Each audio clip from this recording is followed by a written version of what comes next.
కాష్వి ఆసుపత్రిలో రోగికి గుండెకి సంబంధించిన అరుదైన శస్త్రచికిత్స నిర్వహించామని ఆసుపత్రి ఎండీ డాక్టర్ మోపాడ ప్రవీణ్ కుమార్ అన్నారు.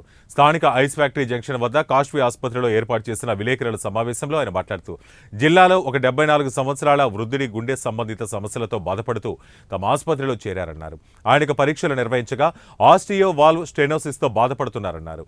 ఎటువంటి పరిస్థితుల్లో ప్రస్తుతం ఎంతో క్లిష్టతరమైన బైపాస్ సర్జరీ రోగికి చేయాల్సి ఉందన్నారు. ఈ శస్త్రచికిత్స సమయంలో రక్తం ఎక్కువగా పోవడంతో పాటుగా శస్త్రచికిత్స తర్వాత ఆయా ప్రాంతాల్లో కోత కుట్లు పెద్దగా ఉండడంతో అవి మానేందుకు ఎక్కువ రోజులు ఆసుపత్రిలో ఉంటూ చికిత్స తీసుకోవాలన్నారు.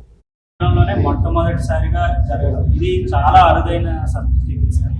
అంటే ఈ రోజు మన కార్డియాలజీ డాక్టర్ గారు ఓపెన్ హార్ట్ సర్జరీ చేసి వాల్వ్ రీప్లేస్మెంట్ చేస్తారు.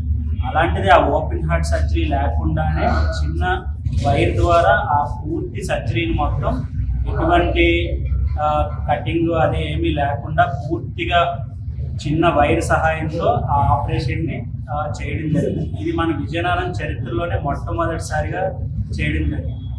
అలాగే ఇది ఈవెన్ వైజాగ్, హైదరాబాద్ లాంటి సిటీస్లో కూడా చాలా అరుదుగా జరిగే శస్త్రచికిత్స. అందుకు పేషెంట్ ఒక 74 సంవత్సరాల వయసు గల ఒక పర్సన్ మన విజయనగరం హాస్పిటల్. సో ఆయనకి అయోటిక్ స్టెనోసిస్ అని గుండె కవాటంలో బాగా రంధ్రం అనేది బాగా చిన్నబడిపోయిందండి. యూజువల్గా ఇటువంటి కండిషన్స్లో ఓపెన్ హార్ట్ సర్జరీ చేసి ఆ వాల్వ్ని రీప్లేస్మెంట్ అంటే కొత్త వాల్వ్ వేసుకోవడం అనేది జరుగుతుంది. సో ఇలా ఓపెన్ చేసి కట్ చేయడం అనేది ఇలాంటి వృద్ధులు